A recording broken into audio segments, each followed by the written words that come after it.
بسم اللہ الرحمن الرحیم۔ السلام علیکم۔ حج کورس کے 5ویں درس میں آپ کو خوش آمدید کہتے ہیں۔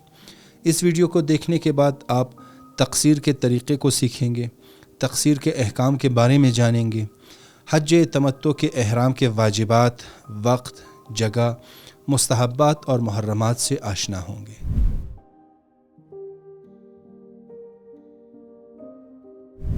عمرہ تمتع کے اعمال میں سے آخری عمل تقصیر ہے، اور تقصیر یہ ہے کہ انسان اپنے سر یا چہرے کے بالوں یا ناخن کے کچھ حصے کو کاٹے۔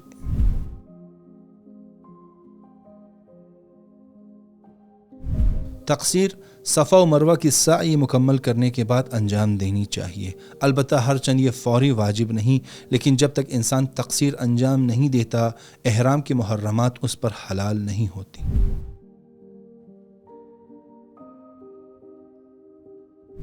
تقصیر کے لیے کوئی خاص جگہ معین نہیں، اور انسان ہر جگہ تقصیر کر سکتا ہے۔ ہر چند اب رائج یہ ہوا ہے کہ بہت سارے حاجی مروہ پر اپنی تقصیر انجام دیتے ہیں۔ البتہ حالیہ دنوں میں مروہ کے پاس ہی ایک چددار جگہ معین کی گئی ہے جہاں پر لوگ تقصیر انجام دیتے ہیں، تاکہ حاجیوں کے آمد و رفت میں مروہ پر کوئی مسئلہ پیش نہ آئے۔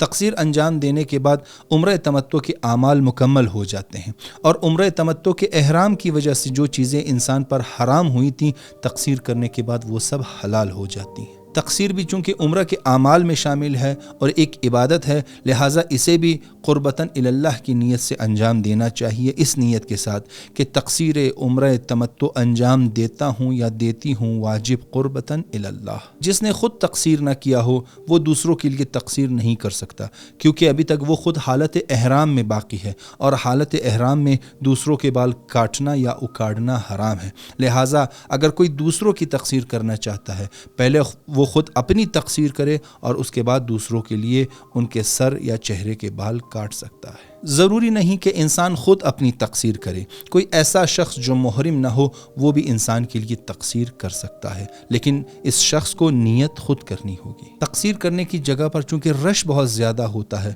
لہٰذا خواتین کو خاص خیال رکھنا چاہیے کہ تقصیر کرتے وقت مرد ان کے بال نہ دیکھیں۔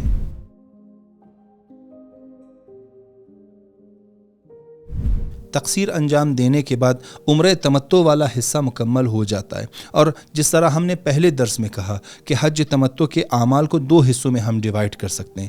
ایک حصہ عمرہ تمتع کہلاتا ہے اور دوسرا حصہ حج تمتع کہلاتا ہے۔ اس تقصیر کے بعد چونکہ عمرہ تمتع والا حصہ مکمل ہو جاتا ہے، حاجی کے پاس حج تمتع انجام دینے کے لیے کچھ دن باقی رہ جاتے ہیں، اور ان چند دنوں میں بعض چیزوں کو انجام دینا حرام اور بعض کاموں کو انجام دینا مستحب ہے۔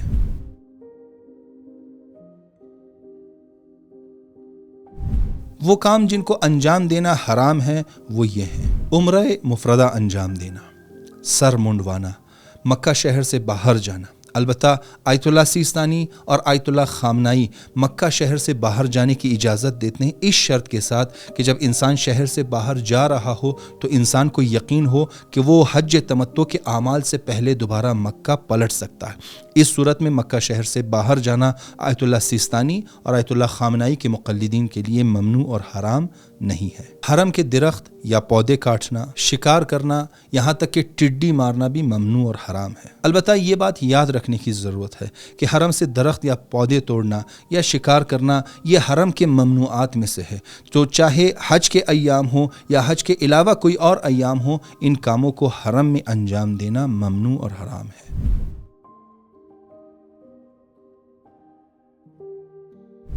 عمرہ تمتع مکمل کرنے اور حج تمتع انجام دینے کے درمیانی فاصلے میں یہ امور مستحب ہے: مکہ کے مختلف متبرک مساجد اور بالخصوص مسجد الحرام میں نماز پڑھنا، کیونکہ روایات میں آیا ہے کہ مسجد الحرام میں 1 رکعت نماز پڑھنا 1,00,000 رکعت نماز پڑھنے کا ثواب رکھتا ہے۔ زیادہ سے زیادہ قرآن کی تلاوت کرنا، اور اگر ممکن ہو ختم قرآن انجام دینا، جس کا بہت زیادہ ثواب بیان کیا گیا ہے۔ اگر انسان کے ذمے قضا نمازیں ہیں تو ان قضا نمازوں کو مسجد الحرام میں بجا لانا، اولیاء الہی اور خصوصاً قبرستان ابو طالب میں مدفون اولیاء کی زیارت کرنا۔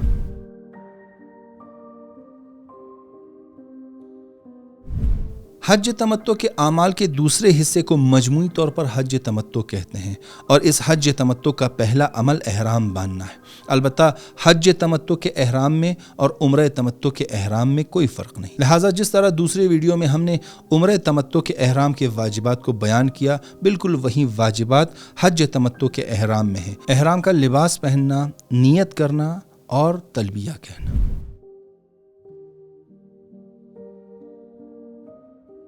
اگر انسان اپنا واجب حج انجام دے رہا ہے تو احرام باندھنے کی نیت یوں ہوگی کہ حجۃ الاسلام کے حج تمتع کا احرام باندھتا ہوں یا باندھتی ہوں قربتاً الی اللہ۔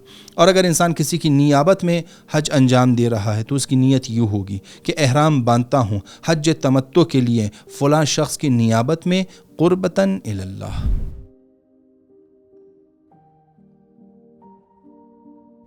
حج تمتع کے احرام کو حج کے مہینوں میں باندھنا ضروری ہے، اور حج کے مہینے ماہ شوال، ماہ ذی القعدہ اور ماہ ذی الحجہ کو کہا جاتا ہے۔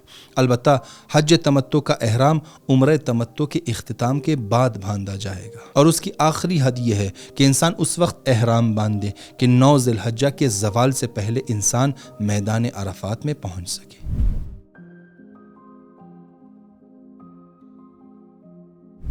حج تمتع کے احرام باندھنے کی جگہ مکہ شہر ہے۔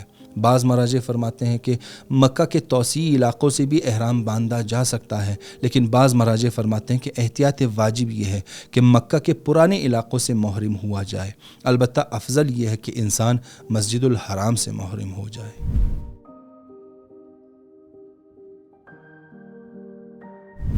حج تمتع کا احرام باندھنے کے کچھ مستحبات یہ ہیں۔ نماز ظہر کے بعد محرم ہونا، اگر یہ ممکن نہ ہو تو کسی اور واجب نماز کے بعد محرم ہونا، اگر یہ بھی پاسبل نہ ہو تو 2 یا 6 رکعت مستحب نماز کے بعد محرم ہونا۔ احرام سے پہلے کی مستحب نماز میں مستحب یہ ہے کہ پہلی رکعت میں سورہ حمد کے بعد انسان سورہ توحید پڑھے، اور دوسری رکعت میں سورہ حمد کے بعد سورہ قل یا ایھا الکافرون پڑھے۔ نماز کے بعد اللہ کی حمد و ثنا کرنا اور محمد و آل محمد پر درود بھیجنا، اور احرام کی خاص دعاؤں کو پڑھنا۔